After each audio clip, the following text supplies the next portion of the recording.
Les grands titres de l'actualité, une présentation de Addict Remorquage et Transport et Mécanique, les spécialistes. Maintenant à Montmagny, c'est Addict, 234-34-61.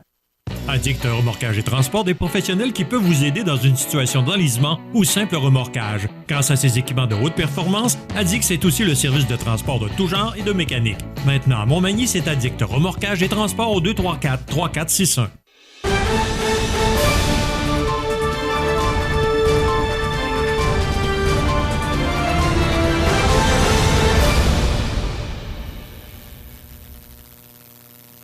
Les grands titres de l'actualité de ce mercredi, milieu de la semaine 2 novembre. José Soucy, bon matin. Bon matin, Michel. Écoute, José, j'ai été une victime ce matin. Oui, je pense que oui. Hein? Oui. Et hier, excusez-moi, hier, en me rendant à ma résidence, parce que je reste dans l'est de Montmagny, j'ai attendu je ne sais pas combien de temps. On était bloqué à partir de l'école Cazot pour traverser le pont Rivard. Et à un moment donné, ben écoute, j'avais une obligation, donc j'ai pris l'avenue des Érables, à côté du manoir des Érables, j'ai pris la rue Saint-Louis, et après ça, j'ai pu tourner, attends un petit peu, il faut que je me replace, là. Non, j'ai tourné sur la rue Saint-Louis pour aller prendre le pont Boulanger, parce qu'il est ouvert en direction sud, et j'ai pris, passé en avant de l'église Saint-Mathieu, j'ai passé de la rue Saint-Ignace, tourné dans le coin de chez Morancy pour prendre le boulevard Taché pour m'en aller chez nous. OK? J'ai pas besoin de te dire que je suis arrivé en retard à mon obligation parce que personne ne nous avait avertis. Ce matin, j'ai dit, je me fais pas prendre. Je vais prendre, la rue du Bassin Sud. Mais là, le monsieur nous dit, ça passe pas, alors vous devez passer par l'autoroute 20. J'ai dit, pardon. Et comme j'ai une auto identifiée, je suis resté très poli. Mais là, il a fallu que je prenne la rue Saint-Ignace, prendre la montée de la Rivière-du-Sud, l'autoroute 20 et sortir chemin des Poiriers pour me rendre ici au bureau. Alors, je suis arrivé ici à 7h20 ce matin. Ce que je comprends, José, c'est qu'il y a beaucoup de monde qui se sont fait prendre ce matin parce que personne ne nous a informés. Puis en plus, c'est que le pont Boulanger est fermé direction nord. Là, alors, il y a 2 ponts de fermés puis un boulevard Taché de fermé. Le pont Rivard est fermé ce matin. Oui. Bon, écoutez, c'est parce qu'on n'a pas été au courant de ça. Je veux dire, il n'y a personne qui nous a avertis. Les commentaires qu'on voit sur Facebook concernant les usagers du chemin de cette route-là, du moins le boulevard Taché et compagnie, bien, c'est qu'on n'est pas averti. On pense qu'il y a eu un manque de planification du côté des autorités de la ville de Montmagny, parce que là, c'est bouché à peu près dans toutes les circulations. On a des travaux ce matin jusqu'au 3 novembre, je pense, en face du BMR sur le boulevard Taché ouest. On en a sur le pont Boulanger depuis un certain temps. C'est supposé se terminer très bientôt par ailleurs. Et là, maintenant, ce matin, le pont Rivard qui est fermé, je veux dire, ça commence à être compliqué pour se rendre au centre-ville de Montmagny, Michel. Là. Ouais. Et on était plus ou moins au courant. Il y a peut-être eu une erreur ou un manque de planification, mais je pense qu'on devrait dépêcher rapidement des signaleurs du côté de la ville de Montmagny parce que même selon les commentaires que j'ai obtenus, ou plutôt reçus sur le Facebook de CMA TV, bien, c'est problématique également sur l'autoroute 20. Hein. José, moi, je comprends qu'on fasse des travaux. Ah oui, absolument. J'ai aucun problème avec ça. Les travaux sont essentiels. Simplement d'informer la population. Moi, je serais parti plus tôt ce matin et j'aurais pris l'autoroute 20 sans dire un mot, mais on n'était pas au courant. Alors, et pas tout faire en même temps. Les deux ponts principaux qui relient Montmagny, qui relient les 2 paroisses, c'est le pont Rivard puis le pont Boulanger, les 2 étaient fermés. Voilà. Alors, maintenant, les noms des accusés du vol de voiture sont désormais connus. C'est un vol de voiture qui a eu lieu lundi matin. Michel, ça a quand même déroulé, ça s'est déroulé assez rapidement, là, le fait des événements, j'explique. On a eu la tentative de vol, le vol qui a réussi finalement lundi matin aux petites heures. Ensuite de ça, pendant la journée, le service de police de la ville de Lévis qui a appréhendé les 2 individus. Les 2 individus, le lendemain, ont passé devant le juge à Montmagny par visioconférence. Il s'agit de Francis Ouellette, 37 ans, de Lillet, accusé de vol de véhicule, recel, bris de propagation, possession de stupéfiants et méfaits, et de Frédéric Langlois, également 37 ans, mais de Lévis, accusé à son tour de vol de véhicule et de recel. Ça se passe de commentaires. Exact. 70 des gens ne feraient plus confiance aux journalistes pauvres, José. Oui.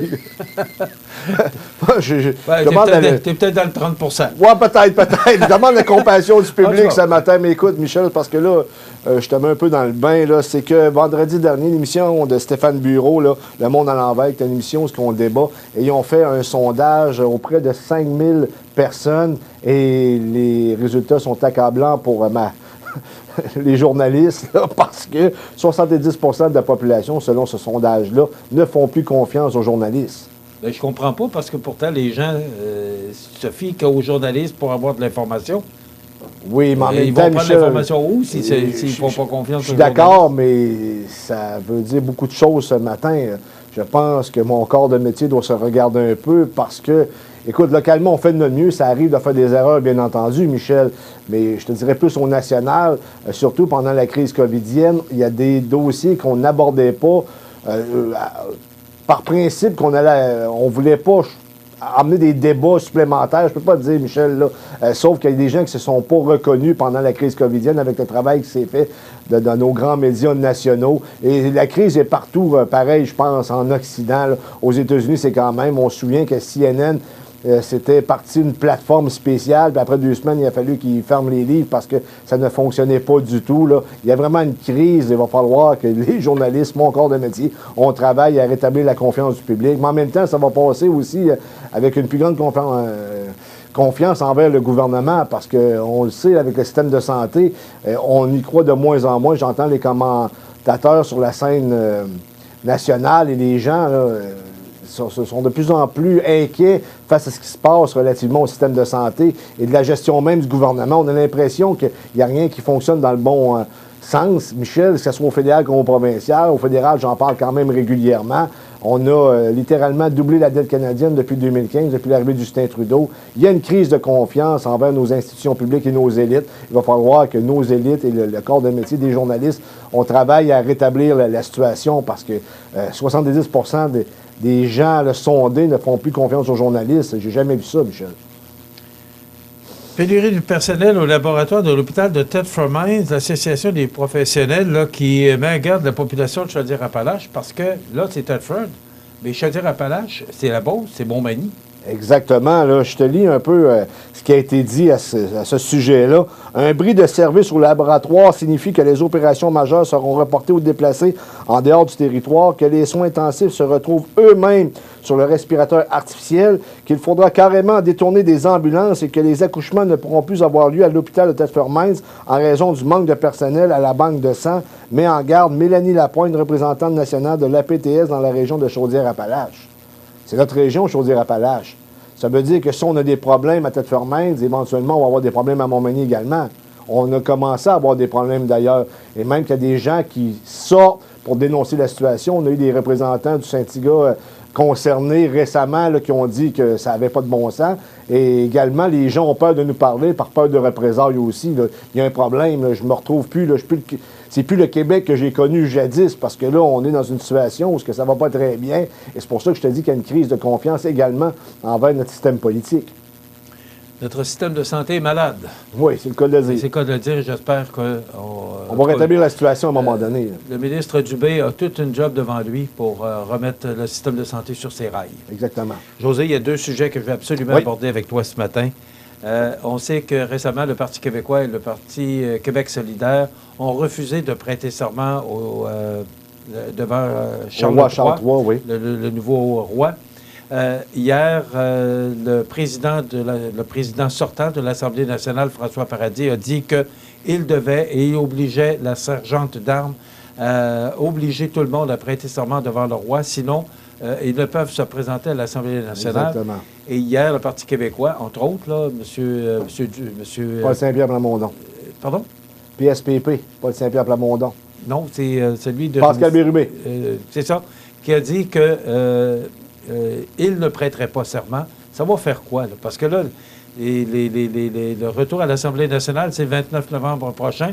On fait quoi? Mais là, Michel, c'est parce qu'on se trouve dans une drôle de situation à l'Assemblée nationale. Si le Parti québécois ne siège pas et Québec solidaire ne siège pas, on a également un Parti libéral qui est malade avec sa chef, ou que son leadership est contesté ouvertement par des anciens députés et beaucoup d'anciens libéraux là, influents.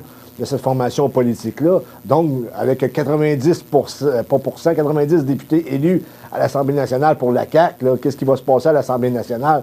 Tu as 2 partis qui ne seront pas représentés, puis tu as l'autre parti de l'opposition officielle, Michel, qui a pratiquement plus de chef. Je veux dire, c'est une drôle de situation. Qu'est-ce qu'on fait avec ça? Je ne sais pas.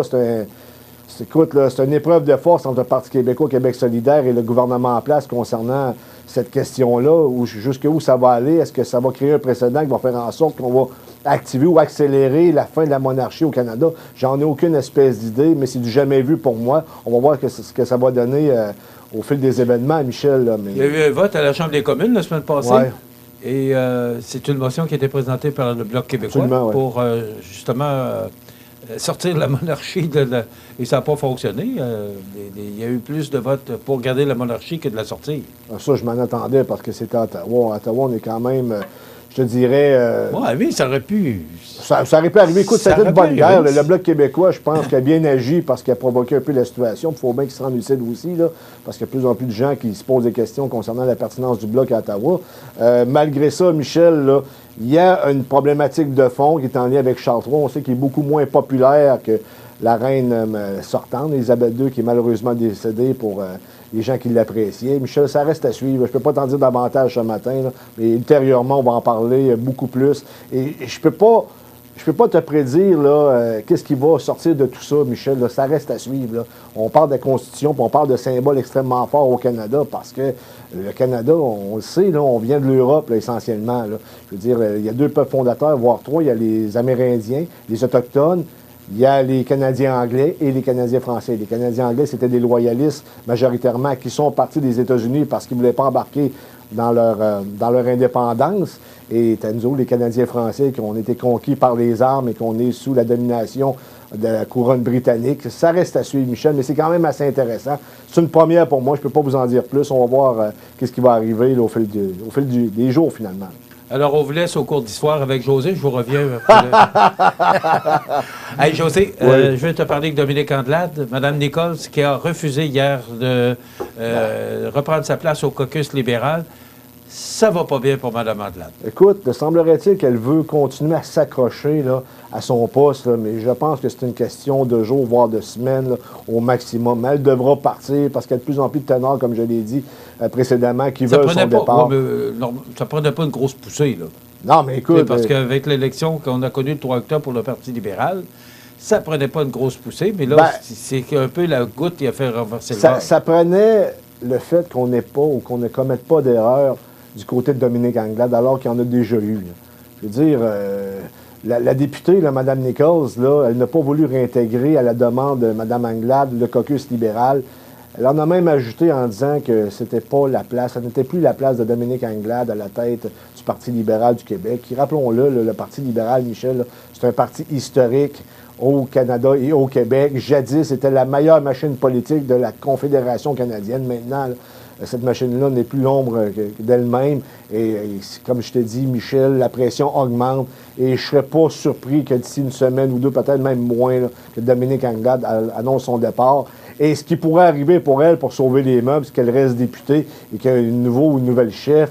Mais même à là, c'est problématique, Michel. Là, ça reste à suivre. Et José, qui pourrait la remplacer actuellement? Moi, je ne vois pas de candidat ou candidate il y a quelques noms qui pourrait remplacer Mme Andelade.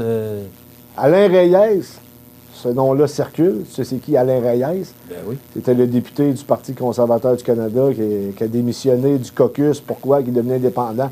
Parce qu'il ne se retrouvait pas dans les valeurs de M. Poilievre, tandis que les autres se sont ralliés. Lui, on le sait, c'est un libéral. Il a appuyé fortement Jean Charest. C'était l'union politique de Jean Charest dans la dernière course à la chefferie du Parti conservateur du Canada. Il y a André Fortin aussi, le député de Gatineau. Il y a d'autres noms qui circulent aussi. Mais ça prend une figure connue, José. Bien, c'est des gens connus, Michel. Mais en même temps, la relève politique, on n'est plus à l'époque où on se battait pour avoir des Jacques Parizeau, Bernard Landry, Robert Bourassa, Jacques Brassard, Lucien Bouchard, René Lévesque. On n'est plus à cette époque-là. Tu regardes Paul Saint-Pierre Plamondon, sympathique, le gars brillant, mais il n'arrive pas à la cheville de René Lévesque et de Jacques Parizeau. Je veux dire, si Jacques Parizeau, René Lévesque, Lucien Bouchard n'ont pas réussi à faire l'indépendance, je pense pas que Paul Saint-Pierre Plamondon, avec 3 députés élus à l'Assemblée nationale qui n'ont même pas porté serment, ou prêté serment, plutôt parce que on connaît les circonstances, Puis en plus, on le sait, Paul Saint-Pierre Plamondon, il a réussi à passer ou à entrer à l'Assemblée nationale par la porte de derrière. Pourquoi? Parce que une de ses opposantes, son opposante de Québec solidaire, s'est fait prendre en train de voler des pamphlets. Sinon, il ne serait pas là. C'est quand même assez spécial, la conjoncture actuelle en politique au Québec, même au Canada.